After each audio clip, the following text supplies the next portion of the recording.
नमस्कार, news state पर आप सभी का बहुत स्वागत है। जी हां, बैलेट पर एक तरीके से स्थिति ऐसी है कि लोगों का भरोसा बढ़ रहा है और बुलेट पर लगातार बैलेट भारी पड़ती जा रही है, क्योंकि नक्सली इलाकों का जो वोटिंग पैटर्न है वो ऐसा ही कुछ दिखाई दे रहा है। दरअसल आज बात हम यही करने वाले हैं। चुनावी मौसम में नक्सली एक बार फिर से उत्पात मचाने और लाल आतंक को फैलाने की कवायद में जुटे हैं, लेकिन अब नक्सलियों का जो कामयाब होना है वो बहुत ज्यादा मुश्किल है, क्योंकि एक ओर जहां हमारे जवान मुस्तैद हैं, तो वहीं दूसरी ओर नक्सलियों के नापाक मंसूबों पर जनता भी लगातार साल दर साल अपने वोट से बड़ी चोट कर रही है। और ताजा मामला बीजापुर में सामने आया, जहां पर नक्सलियों के खिलाफ बड़ी कार्रवाई हुई है।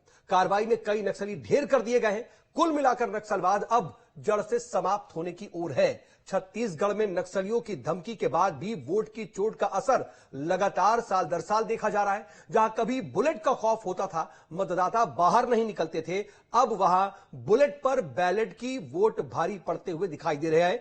इस पर एक रिपोर्ट आपको दिखाते हैं, उसके बाद इसी मामले पर जरा हम तफसील से चर्चा करेंगे अपने साथ खास मेहमानों को जोड़कर।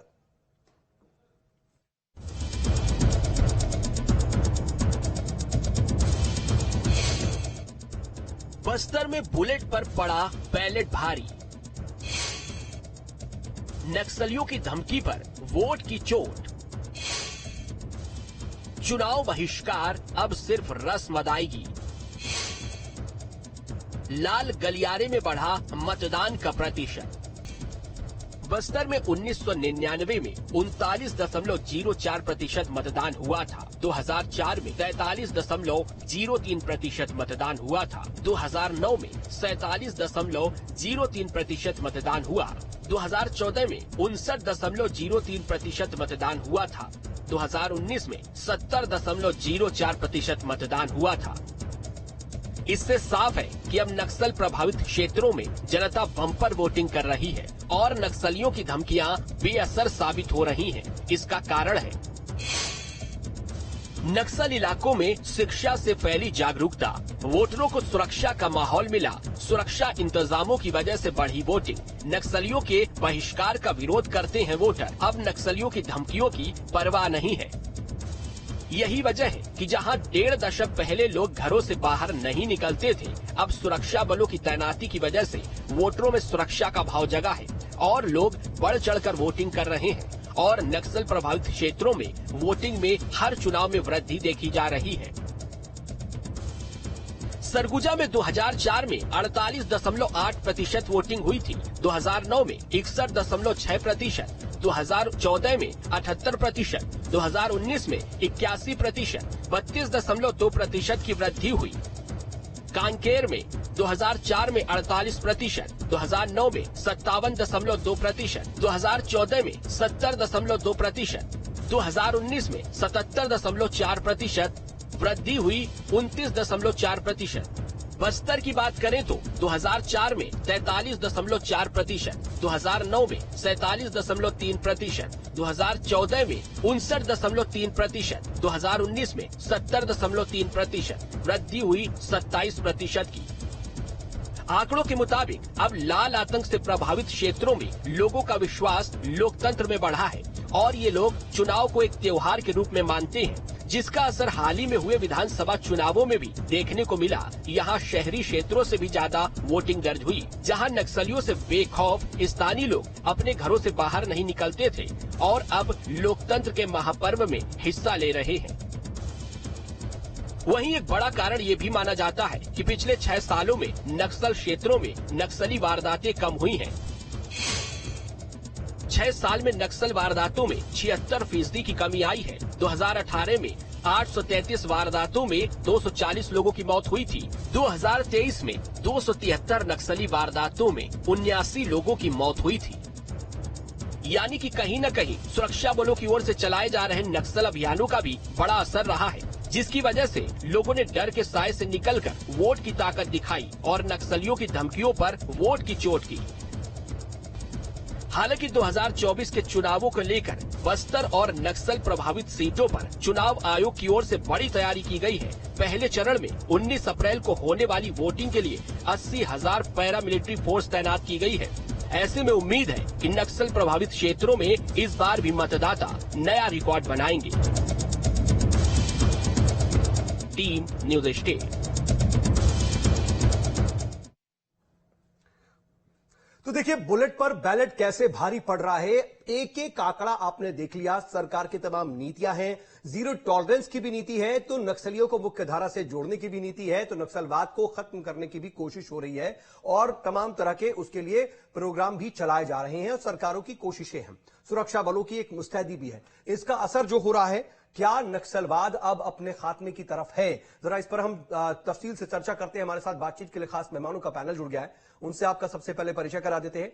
मेरे साथ रिटायर्ड डीआईजी हैं R K. Bhargava sir. Bhargava sir, आपका बहुत स्वागत। इसके अलावा हमारे साथ वरिष्ठ पत्रकार बाबूलाल शर्मा जी मौजूद है। शर्मा सर, आपका भी बहुत स्वागत। और साथ ही साथ बीजेपी के नेता हैं राजीव चक्रवर्ती जी। राजीव जी, स्वागत है आपका। और वंदना राजपूत जी हैं, जो कि प्रवक्ता है कांग्रेस की। वंदना जी, आपका भी बहुत बहुत स्वागत है। मैं वंदना जी आपके पास या फिर राजीव जी आपके पास आऊं, उससे पहले आर.के. भार्गव सर, मैं आपसे जरा परिस्थिति को समझना चाह रहा हूं कि बीते कुछ सालों में नहीं बल्कि 10-15 सालों में, दशक से ऊपर का वक्त हो गया है, अगर हम जरा आंकड़ा निकालते हैं तो काफी ज्यादा बदलाव तो आया है। नक्सलवाद प्रभावित इलाकों में जहां पर सुविधाओं की कमी थी, जहां पर जो आम जरूरत की चीजों की कमी थी, वो तो पूरी हुई है, लेकिन शिक्षा की भी कमी दूर हुई है, लोग जागरूक हुए हैं और सुरक्षा बल और जो निर्वाचन आयोग है उसकी कोशिशों का एक बहुत बड़ा असर है कि वहां पर सुरक्षा का भाव पैदा हुआ है। और यही वजह है कि जो हमने अपनी रिपोर्ट में दिखाया कि साल दर साल हर बार जब भी वोट पड़ रहे हैं, प्रतिशत बढ़ रहा है। लेकिन इधर नक्सलवाद कई बार छुटपुट घटनाओं के जरिए अपनी मौजूदगी दर्ज करा रहा है, लेकिन उसमें भी कमी आई है। 6 सालों में हमने देखा है कि तकरीबन 76% कम हुआ है। तो हम माने कि अब यह खत्म हो रहा है और लोगों में एक तरीके से सिस्टम के प्रति भरोसा बढ़ रहा है। हाँ, देखिए, कमी आई है और बड़ी विजिबल कमी आई है कि पूरे जितना भी नक्सल एक आइडियोलॉजी जो फैली हुई थी जनता में, या इनकी जो एक्टिविटीज थी, उसमें काफी कमी आई है। उसे हम ये नहीं कह सकते कि थोड़ी बहुत कमी आई है, इट इज वेरी विजिबल। देखिए, एक समय वो था जबकि आंध्र प्रदेश और वहां तक का इलाका जितना था नक्सल से प्रभावित था। आज आंध्र प्रदेश पूरी तरह से नक्सल से छूट चुका है। अभी नक्सल कुछ गिने चुने इलाकों में, कुछ गिनी चुनी डिस्ट्रिक्ट में रह गया है, जिसमें वो अपने सर्वाइवल की लड़ाई लड़ रहा है। इसकी वजह क्या क्या है?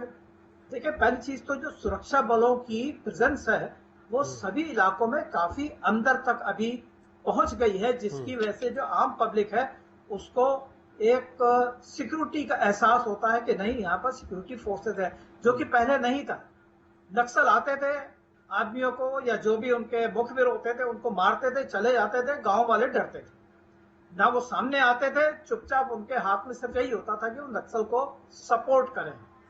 तो एक तो ये है जो कि सिक्योरिटी फोर्सेस की वजह से हुआ है, गवर्नमेंट की अप्रोच की वजह से हुआ है। दूसरा है, अभी देखिए पिछले इतने जो भी 15 साल 20 साल में जगह जगह पर रोडें बढ़ी हैं, स्कूल बढ़े हैं, बाकी जगहों पर गवर्नमेंट के जितने भी वेलफेयर के मेजर्स हैं वो बढ़े हैं, जिसकी वजह से आम पब्लिक में एक गवर्नमेंट के प्रति विश्वास हुआ है और उन्हें यह भी पता लगा है कि वो जिस रास्ते पर चल रहे थे, नक्सल के रास्ते के ऊपर, उसका कोई अंत नहीं, उससे कोई उनको फायदा नहीं था। उसकी जो फ्यूटिलिटी है उससे वो 2-4 हो गए कि ये फ्यूटाइल है, इसका कुछ रिजल्ट नहीं होना है। यही वजह है कि वो अभी गवर्नमेंट के साथ आम पब्लिक जुड़ रही है। जितना पहले वहां पर असर होता था नक्सलवाद का या उस आइडियोलॉजी का, वो आज धीरे धीरे कम होता जा रहा है। तीसरी चीज जो है शिक्षा। पहले वहां पर कोई शिक्षा नहीं थी, जो नक्सल आकर के उनको पढ़ा करके चले जाते थे वो उसको गॉस्पेल ट्रुथ मान लेते थे कि हाँ, सरकार के खिलाफ लड़ना उनका फर्ज है। लेकिन जैसे जैसे शिक्षा बढ़ी है, उनको इस बात का एहसास हुआ है कि सरकार से लड़ करके कोई फायदा नहीं है, उससे कुछ नहीं मिलना है, बल्कि अगर हम सरकार के साथ होंगे तो उनका वेलफेयर, उनका सारा जितना भी उनकी जरूरतें हैं उनको देखभाल की जाएगी। ठीक है। बाबूलाल शर्मा जी, यहां पर इसमें जब भी नक्सलवाद का जिक्र आता है, खासतौर पर छत्तीसगढ़ में, आर.के. भार्गव सर ने बताया कि बहुत जगहों से खत्म हो गया। मैं 2 चीज समझना चाहूंगा। एक ये कि तमाम जगहों में सिमटता तो जा रहा है नक्सलवाद, लेकिन छत्तीसगढ़ से पूरी तरह से नक्सलवाद अब भी खत्म क्यों नहीं हुआ? छुटपुट घटनाएं हो ही रही है। नई सरकार बनने के बाद बीजेपी के तमाम लीडरों को भी टारगेट किया गया, आम लोगों को भी टारगेट किया गया, बौखलाहट भी दिखाई दी। एक तो ये समझना चाहता हूं, और इसमें जब भी नक्सलवाद की बात आती है तो सियासत भी जुड़ जाती है और इच्छा शक्ति की बात आती है। 6 सालों में 70% अगर कम आया है तो इसमें किसको क्रेडिट जा सकता है? सुरक्षा बलों को ही या फिर सरकारों को भी? देखिए, नक्सलवाद की जो लड़ाई है वो एक विचारधारा की लड़ाई से शुरू हुई थी, आपको ध्यान होगा। बेशक। और वो विचारधारा की लड़ाई जब तक रही तब तक उसकी मजबूती भी बनी रही। और लोग ये मानते थे कि अपनी विचारधारा के लिए लड़ रहे हैं लोग, लेकिन उसमें जो गड़बड़ियां हुई, जो नक्सलियों के जो रास्ते बदले और कुछ उनके जो तरीके बदले, उसने उनको बहुत ज्यादा जो है चर्चा में लाया और बदनामी भी हुई। आज भी बस्तर क्षेत्र के बहुत सारे इलाके ऐसे हैं जहां पर सरकार की पहुंच और पकड़ आज भी नहीं है। भार्गव जी ने जो कहा वो बाहरी इलाके में कुछ जगहों पर जरूर असर कम हुआ है, और जब कांग्रेस की सरकार थी घटनाएं कम हुई थी, विकास जो है वो थोड़ा बढ़ रहा था और पहुंच बढ़ रही थी। तो उससे ये माना गया था कि जो विचारधारा जो की लड़ाई जो लेकर के नक्सल चल रहे हैं, उस आधार पर जो वो चाहते हैं वैसा वो सरकार जो थी कांग्रेस की वो उस दिशा में बढ़ रही है। तो शायद उस समय वो थोड़े पोलाइट थे, ऐसा मैंने महसूस किया। और अब जो भारतीय जनता पार्टी की सरकार आई है, जब रमन सिंह की सरकार है तब भी घटनाएं ज्यादा बढ़ी थी, बड़ी बड़ी घटनाएं घटी थी, 76 जवानों तक की शहीदी हुई थी। और अब फिर से जब भारतीय जनता पार्टी की सरकार आई तो ये कड़ाई करते हैं, और वामपंथी विचारधारा को ये बिल्कुल नहीं मानने वाली पार्टी है भारतीय जनता पार्टी, इसलिए जो है दबाव बढ़ता है नक्सलियों की तरफ से। लेकिन जो है मुकाबला भी जबरदस्त है, और फोर्स की जो उपस्थिति है, उसकी मुस्तैदी है, उसकी जो सतर्कता है वो बढ़ रही है।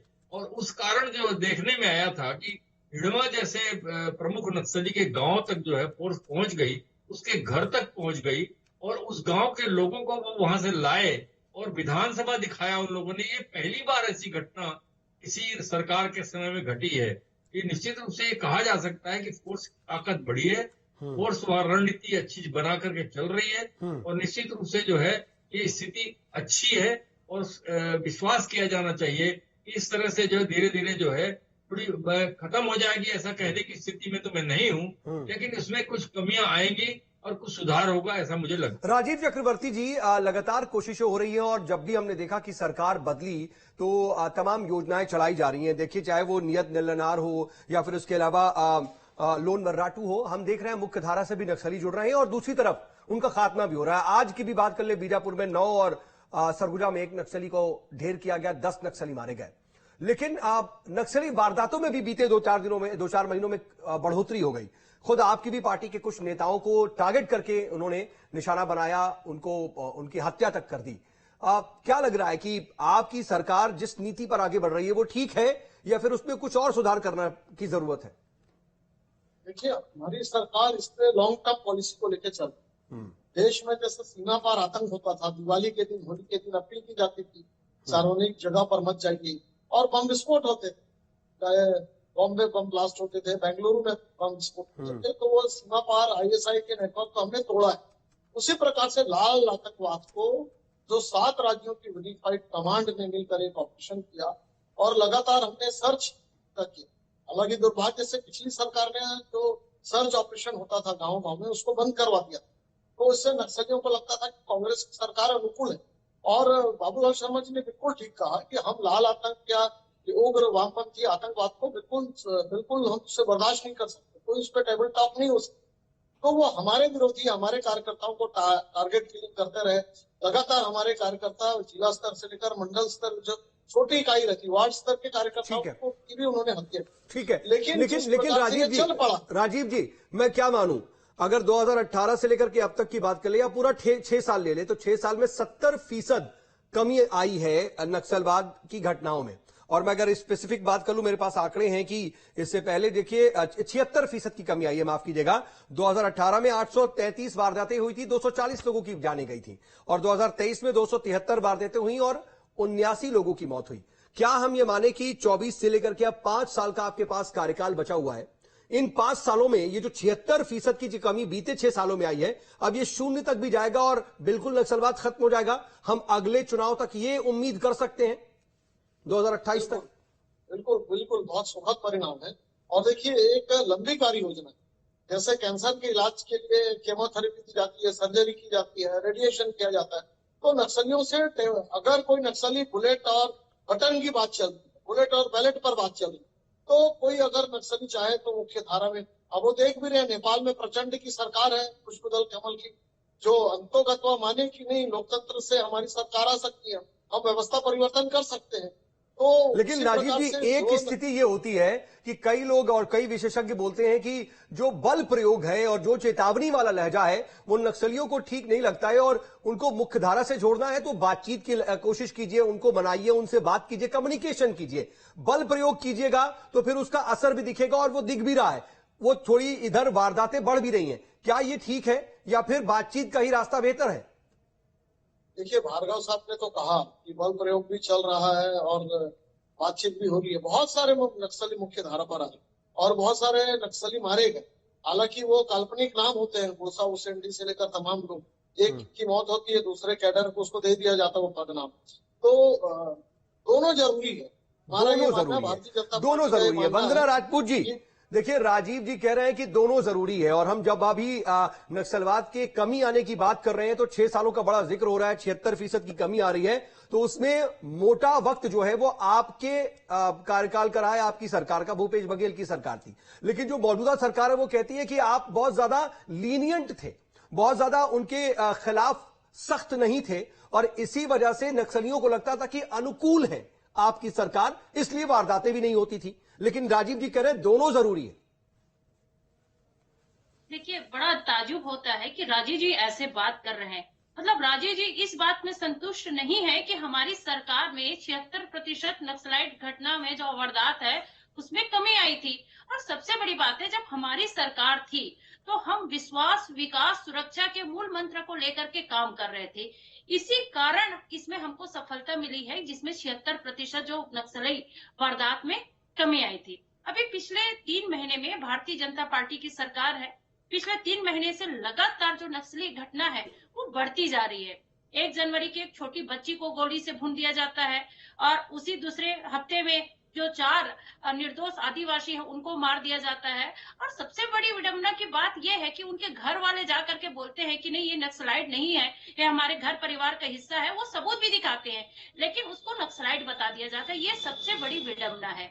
और मैं आपके माध्यम से बोलना चाहती हूँ कि पहले गढ़बो नवा छत्तीसगढ़ का जो नारा था पूरा देश विदेश में गूंजता था, लोग छत्तीसगढ़ आने के लिए लेकिन वंदना जी, ये जो कोशिश है, ठीक है, मौजूदा सरकार के वक्त में घटनाएं बढ़ी, लेकिन कुछ योजनाएं चलाई जा रही हैं, जैसे घर वापसी की कोशिश है, लोन मर्राटू, उसका असर दिख रहा है, हर दूसरे दिन कोई ना कोई नक्सली घर वापसी कर रहा है। नियत निल्लार योजना है, उसके जरिए भी मुख्यधारा में जुड़ रहा है। ये कोशिशें ठीक है, और ये भी एक बहुत अहम योजना है कि जो भी नक्सल प्रभावित इलाके, वहां पर जितनी भी मूलभूत सुविधाएं हैं, बिजली पानी से लेकर के बाकी जो जरूरत की चीजें हैं, वो पहुंचाने को लेकर के फोकस कर रही है इस वक्त की सरकार। ये जो मौजूदा सरकार की पॉलिसी है, क्या वो ठीक है या इसमें ठीक करने की और सुधार करने की जरूरत है? हाँ, मौजूदा सरकार की पॉलिसी ये है या नहीं, मेरे को अभी नहीं इसकी पूरी जानकारी, क्योंकि इन लोगों की कथनी और करनी में बहुत अंतर है। लेकिन हमारी सरकार में बस्तर क्षेत्र में शिक्षा, चिकित्सा और रोजमर्रा की जो दैनिक जीवन की आवश्यक वस्तुओं पर बहुत अच्छे से ध्यान दिया था। नहीं, राजीव जी कह रहे थे कि आप लोगों के वक्त में बहुत ज्यादा सुरक्षा बलों की दखल नहीं थी और नक्सल प्रभावित इलाकों तक तो पहुंच नहीं थी, दूर से ही सुरक्षा बल लौट आते थे। देखिए राजीव जी क्या कह रहे हैं, मेरे को इस पे जवाब देने की जरूरत नहीं, क्योंकि इसके जवाब इनको मिल चुका है कि 76% नक्सलाइट घटना की में कमी आती है। इससे बड़ा जवाब और क्या चाहिए? मैं जरा लेता हूं जवाब। राजीव जी, वंदना जी की बात से कितना इत्तेफाक रखते हैं?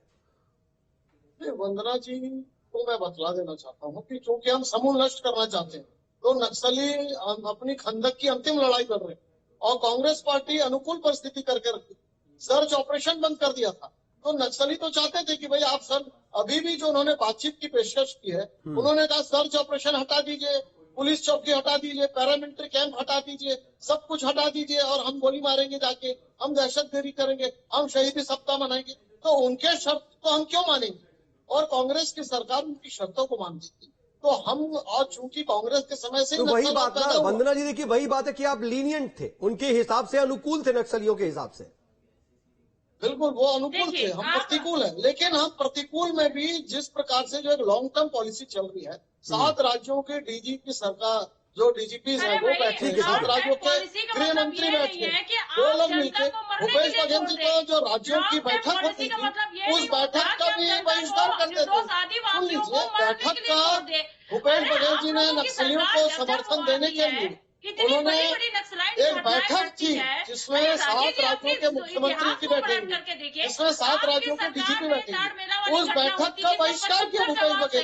ठीक है, राजीव जी मैं आता हूँ, राजीव जी मैं आता हूँ। वंदना जी मुझे जल्दी से बताइए कि अभी तो महज 3 महीने हुए हैं, आपको भी 5 साल का वक्त मिला, तब 76% की कमी का आंकड़ा आया ना, तो क्या आप वेट एंड वॉच नहीं करेंगे? 5 साल तक इंतजार करके देखेंगे नहीं कि ये लॉन्ग टर्म पॉलिसी पर काम कर रहे हैं तो बेहतर है? खत्म किया, लाल आतंकवाद भी खत्म करेंगे। कांग्रेस की तरफ पाल के नहीं बैठेंगे, कांग्रेस हर आतंकवाद। ठीक है, राजीव जी जवाब, राजीव जी जवाब। राजीव भाई सुन लीजिए, देखिए हम तो इंतजार करेंगे क्योंकि इंतजार करने के सिवाय हमारे पास कोई दूसरा रास्ता नहीं है।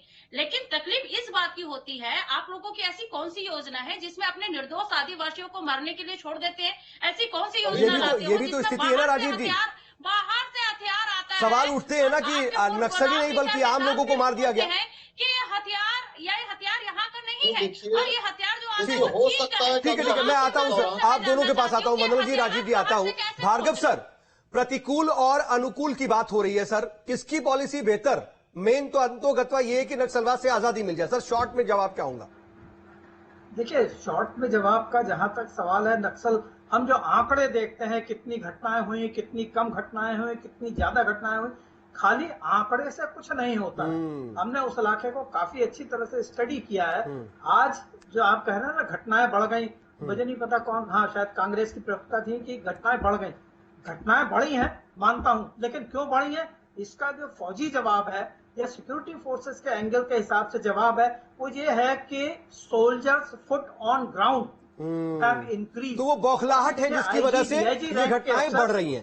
ठीक है सर, ठीक है, हाँ, बौखलाहट की वजह से वो रिएक्शन है, असल में वो रिएक्शन है, रिएक्शन हो रहा है। ठीक है, बाबूलाल शर्मा सर, वहां पर खाली ठीक है सर, लेवल का आदमी चला जाए, हाँ, तो कुछ नहीं होता, वो पिट करके वापस आते हैं, कोई उनको इंटरेस्ट नहीं होता है। हाँ, Babulal Sharma sir, policy decision के ऊपर डिपेंड करती है। इसलिए घटनाओं को ये कहना कि घट गई या बढ़ गई, ये अपने आप में, तो पॉलिसी की बात है। बाबूलाल शर्मा सर, मैं लास्ट आपसे रिएक्शन ले रहा हूं कि प्रतिकूल और अनुकूल की बात हो रही है। अभी फिलहाल मौजूदा सरकार की जो नीतियां हैं वो ठीक लग रही हैं? भूपेश बघेल सरकार से बेहतर दिख रही हैं क्या? पहले तो मैं भार्गव सर की इस बात से सहमत हूं कि एक्शन पर ही रिएक्शन होता है। ये बिल्कुल सही बात है, जब आप एक्शन करेंगे तो रिएक्शन। बाबूलाल सर्वेश्वर, शॉर्ट में चाहूंगा, रिएक्शन थोड़ा कम समय है जी। हाँ, मैं वही बता रहा हूँ कि देखिए एक्चुअल में क्या है कि युवा मतदाता बहुत बड़े हैं, और युवा मतदाता बहुत उत्साहित है अपने मतदान के प्रति। और ये वर्ग ऐसा है जो शांति चाहता है, युवा विकास चाहता है, रोजगार चाहता है।